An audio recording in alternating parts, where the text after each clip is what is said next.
वणी रामभापूर येथील शिवभक्त तरुण वर्गाच्या वतीने हर हर महादेवाच्या जयघोषात आणि देशभक्तीच्या वातावरणात कावड यात्रा अत्यंत उत्साहात व जल्लोषात पार पडली। रविवारी संध्याकाळी स्थानिक हनुमान मंदिर येथून या यात्रेचा प्रारंभ करण्यात आला। प्रारंभी श्री गणपती आणि भगवान महादेवाची शास्त्रोक्त पूजा अर्चा करून भव्य आरती करण्यात आली। या प्रसंगी सरपंच अनिल डाबेराव, तंटामुक्ती समिती अध्यक्ष अभिषेक इंगळे यांच्यासह गावातील मित्रमंडळ आणि नागरिक मोठ्या संख्येने उपस्थित होते। सोमवारी पहाटे तरुण शिवभक्तांनी ढगादेवी परिसरातील पवित्र काटेपूर्ण नदीवरून 21 कळशी जल भरून घेतली। तिरंगाध्वज फडकावत आणि हर हर महादेवाच्या गजर करत शिवभक्तांनी वणी रामभापूरच्या मुख्य मार्गावरून कावड यात्रा काढली। धार्मिक श्रद्धेसोबतच कावड यात्रेत तिरंगा लावून तरुणांनी देशाच्या एकात्मतेचा आणि अखंडतेचा उत्तम संदेश यावेळी दिला।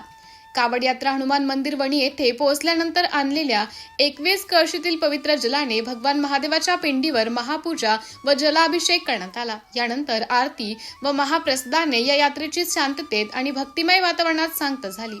सत्यशोधक न्यूज चॅनलसाठी मुख्य संपादक Santosh Gavai, Akola. Subscribe now and press the bell icon. Never miss an update.